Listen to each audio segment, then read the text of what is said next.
welcome to our FTC Night. We hope to give a lot of information to you guys about joining a robotics team, potentially starting teams, and then introducing you to the world of FIRST robotics. So we are team 5427 Steel Talons. So we are the high school level robotics team here in Katy, Texas for Tompkins High School.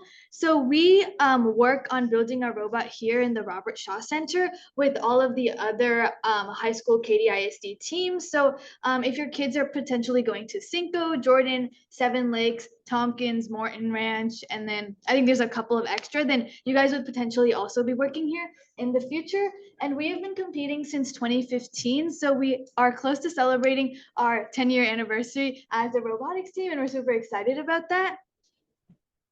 So these are a couple photos of our team to show you guys what we do at the high school level. So aside from our competitions, our team is very big on doing outreach work, which you could see in some of these pictures. So aside from our robot competing, we also do a lot of STEM nights with our local community in order to engage youth in introducing them to robotics. And then we also like competing in our chairman's award, which is something we do at the first level. And then we also bring our robot to showcases in local elementary schools and STEAM nights here in the RSC to just kind of show younger kids what they could potentially do in a robotics team. So we are specifically going to be going into first FTC level teams. So like I mentioned, we compete at the FRC level, which is for high school students, but we'll be going into what you guys can do as a middle school and potentially elementary school level team.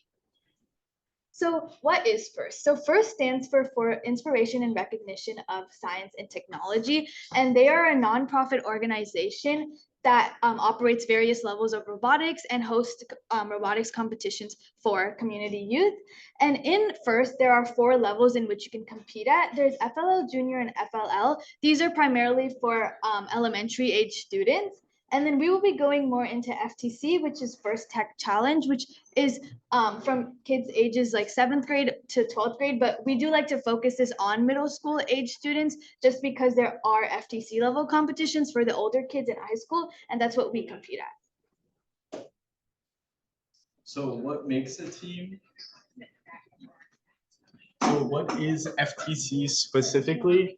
FTC stands for First Tech Challenge, and as she previously stated, it's one of the more focused towards middle school children. And FTC is a competition which bridges younger members and into the complex world of robotics. So it's an organization that wants to help develop your children into the STEM field or into the STEAM field now. And basically a few requirements of starting an FTC team is 1 to 15 members on a team, grades 7 to 12. But as she's previously stated, we're more focused on having the middle school students join from 7 to 12 or the junior high students, because high school does have FRC and it's a little more challenging and more adequate for the older ages. And basically they build, create, and program a robot just like all the other groups, just like we do. They'll have some type of task or complete an annual competition or a game. They'll build a robot based off that, and then they'll create it using some parts and then program it all at the end and have fun in the competitions. So how to start your team? You can first start with working in your region first senior mentor to help your team get funded, organized, and form connections. The first senior mentor is basically a very knowledgeable person that's experienced. You can contact them using the FIRST website. If you just search First Senior Mentor, they'll be able to inform you on more specific information about the organization and how to start one from scratch. You'll need at least 2 adults to be coaches or mentors, and they're going to be there to help guide the children along the way into creating their robots. So they're not completely by themselves, but not having everything done for them, or to just keep them on the right track. And then also registration consists of ordering the kits and parts. You do not have to order the kits and parts, except it is recommended for newer teams because you're just starting out. And the kits and parts generally have all the requirements that you need to create a basic level robot for the game. So it's very recommended that you buy that. It's important that you recruit local businesses to sponsor your team, because one of the big issues with FRC and robotics is the money, because it does cost a lot of money to run a robotics team. However, sponsors and local businesses who pay you do really help on those costs and decrease it by a large amount. And then First also provides fundraising opportunities and grants for rookie teams. So a lot of grants, for example, for FRC, they're providing a kit of parts to every single rookie team this year. And so they do try to help you guys along the way, and they will help provide a lot of funding.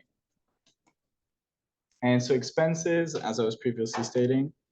So the cost of a robot is, here's just a general list. We have the kit of parts that I was talking about earlier is around $275. And as I said previously, you don't have to have the kit of parts, but it's recommended.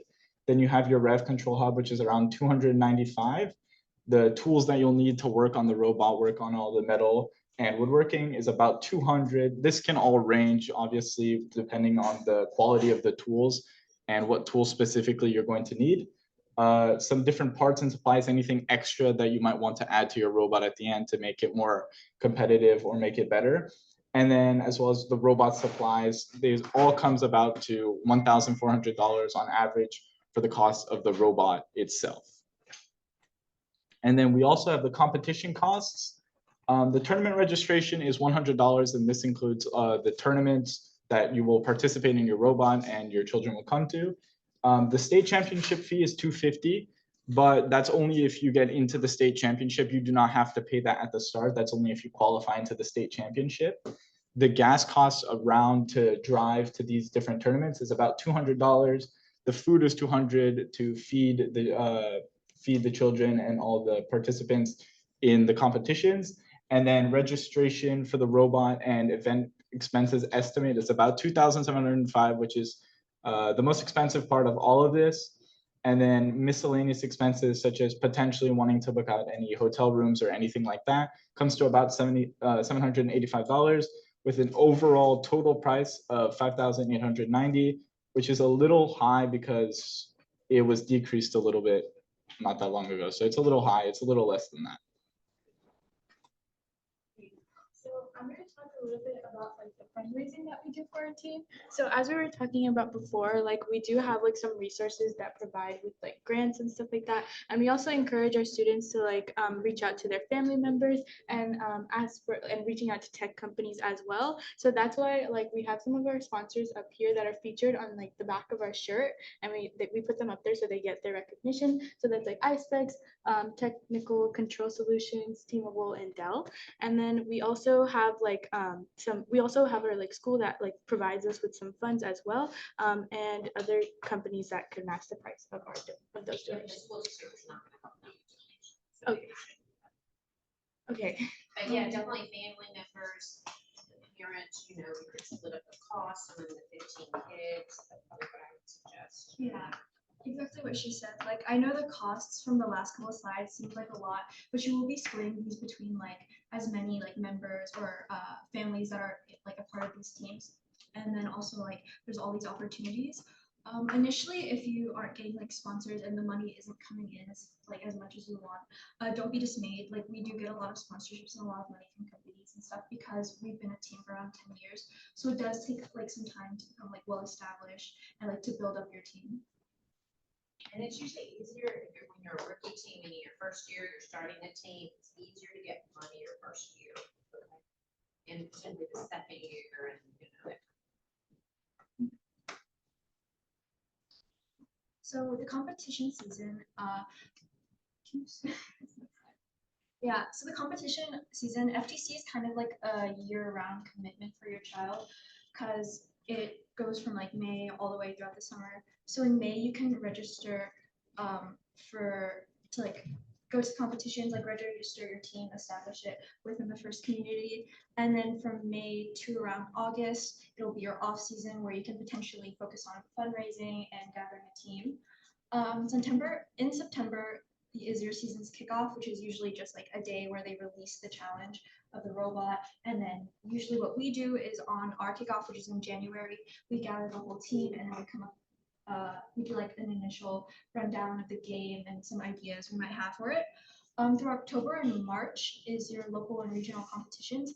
So from like September to October, you're building And then from September to March, you're building like along with your competitions. So you'll be going to like a couple of competitions locally and regionally, but at the same time, you'll be developing your robot to fit the needs. Like as you're getting your feet and getting your standing, you'll be developing the robot according to like the challenges you might meet at these competitions. And then April is the first championship, which is where all like which is like FLL Junior, FFL, FRC, and FTC teams meet for their world championships. So if you guys make it to that level, we'll also be there. Basics of competitions. So competitions are usually held in schools or college gyms.